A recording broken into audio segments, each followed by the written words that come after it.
Walter Sommers is an amazing man who is not only a Kristallnacht survivor and World War II veteran, but a man who helped integrate Terre, Haute, Indiana lunch counters. His action of standing up for an African American employee during the height of the Civil Rights Movement resulted in the desegregation of many lunch counters in southern Indiana. Today, Walter Sommers speaks to many individuals through the Candles Holocaust Memorial Museum about the atrocities of the Holocaust and why standing up for others is such an important life lesson. Walter Sommers has made many substantive yet unrecognized contributions to this world in order to create a more loving and accepting environment. His bravery is unknown and deserves to be recognized by all.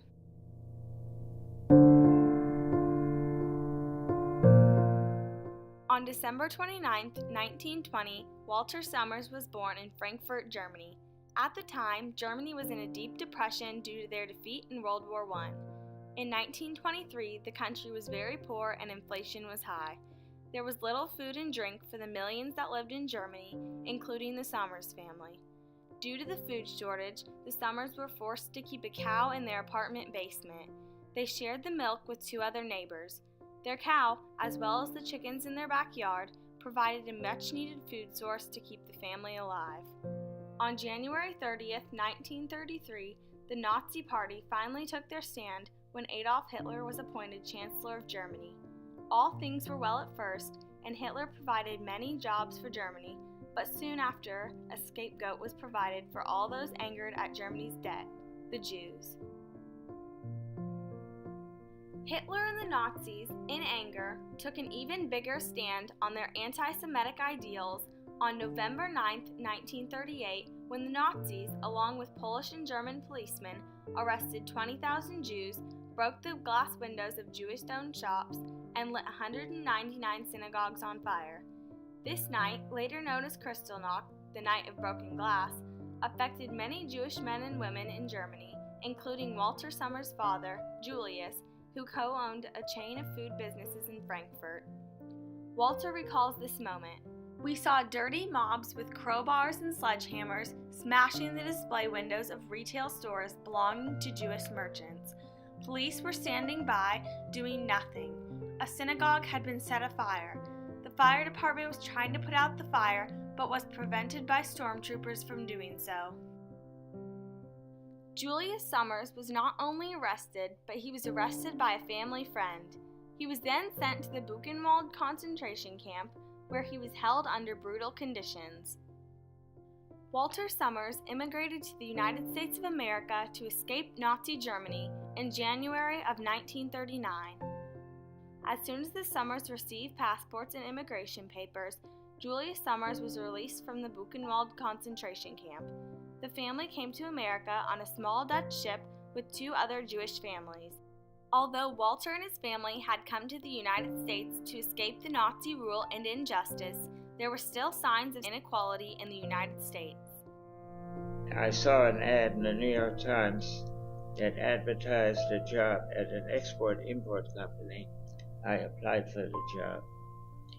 And they asked me to sit down and fill out some forms, and I was quite well qualified for that.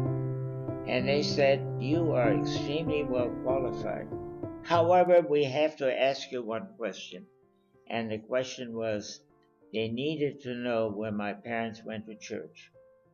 And when I told them that they were attending services at a small Jewish synagogue in uptown Manhattan, I could tell by the facial expression of the gentleman who conducted the interview that he was not happy to hear that, and thanked me for applying for the job. But he also told me that somehow, while I was well qualified for the job, I would not fit in properly. The United States entered World War II on December 7, 1941, the day Pearl Harbor was attacked.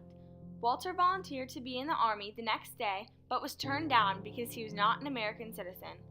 Walter went back to the same recruiting station in March of 1942 and was accepted due to the high demand for soldiers, despite his lack of American citizenship. Walter entered the 306th Field Artillery Battalion, 77th Infantry Division, which fought in 3 major engagements: Guam in the Marinas, Leyte, and Cebu in the Philippines and Okinawa. But during his time in the war, serving as an artilleryman, Walter became an American citizen. After years of service, Walter retired from the Army. In 1947, Walter opened his own plastics company, Sommers Plastics. Around that same time, he met his wife, Louise. Shortly after, Walter and Louise decided to start a family. Walter ran the company for a few years before he decided he was tired of the city life. He was offered a good opportunity in a large Midwestern department store called Mies, and decided it was the perfect opportunity to leave the plastics business. He sold his business in 1948, and recalling a fond memory of a place he had seen while in the Army, he moved his family to Terre, Haute, Indiana. He began his job in the Mies department store in Terre Haute and settled down to begin his life. Terre Haute had a much different lifestyle than Walter and his family were used to. In New York, there is very little segregation between whites and African Americans.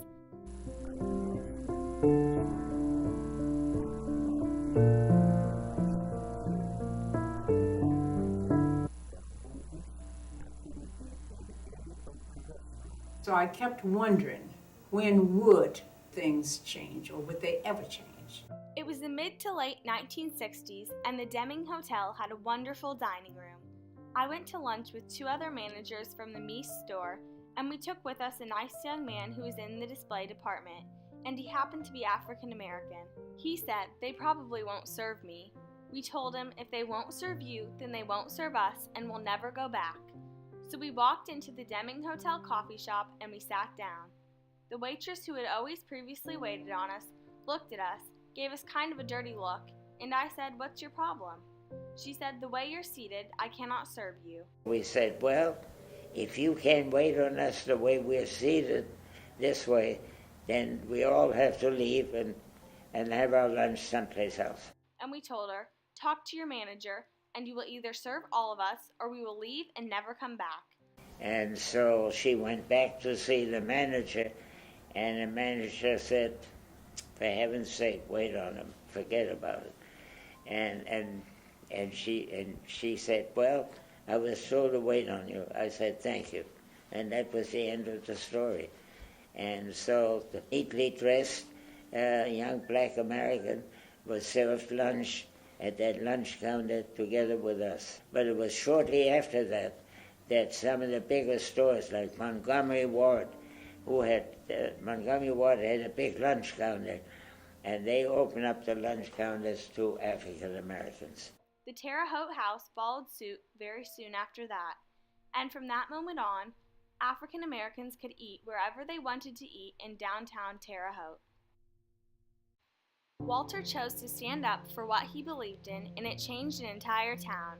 He could have been arrested or even beaten for sitting at the lunch counter. Love your neighbors, number one, and treat everybody the way you want to be treated. That's the way it was brought up. That act of heroism resulted in the desegregation of most lunch counters and restaurants in downtown Terre Haute, and soon spread to all of Indiana. A lot of people would not have had the courage to do what Walter and his friends did. The dramatic effect Walter's stand had on Terre Haute encouraged him to continue his movement and do the same thing in Sullivan, Indiana. He went to a dress show with an African American friend, and during lunch encountered the same situation as in Terre Haute. Once again, he stood up for what he believed was right and said that unless you serve us both, we will find somewhere else to eat. Soon, restaurants in Indiana were completely desegregated. Walter's actions shaped the way many people lived at the time, considering standing up for African Americans during the 1960s and 70s was uncommon and could result in harm. His past experiences in Nazi Germany taught him that all people should be treated equally, despite their religion or the color of their skin. Today, at 95 years old, Walter Sommers speaks every Friday at the Candles Holocaust Memorial Museum in Terre Haute, Indiana. The museum is dedicated to teach children about the atrocities of the Holocaust and to force them to question how they can contribute to saying never again. During the Holocaust, the world stayed silent. Very few would stand up for those being hurt. First they came for the socialists, and I did not speak out because I was not a socialist. Then they came for the trade unionists, and I did not speak out because I was not a trade unionist. Then they came for the Jews, and I did not speak out because I was not a Jew. Then they came for me, and there was no one left to speak for me. More than half of bullying situations stop when a peer intervenes on behalf of the student being bullied. If we had more people to stand up to the bullies of this world, the world would be a safer, happier place, which is exactly what Walter is teaching. Issues such as anti-immigration policies prove that discrimination is still a big problem in our society and the rest of the world. Even our own political leaders are very divided and focus on creating barriers rather than recognizing rights. People just look the other way and pretend it isn't happening. It is very similar to what was occurring during the Civil Rights Movement and the Holocaust. These problems are very real, and Walter is teaching us to face them and stand up for the rights of others, whether it's because of race, religion, or a number of other things. Every single person in this world deserves a voice, and when you take a stand, no matter what the consequences, someone's life will be impacted. Walter Sommers served in the Army and stood up, or rather sat down, for the rights of African Americans during a time period where he could have been harmed for doing so. He has now dedicated his life to community service and making the world a better place, especially through his volunteering at the Red Cross, the Jewish War Veterans, the Lighthouse Mission, Vigo County Public Library, Hospice of the Wabash Valley, and the Kiwanis.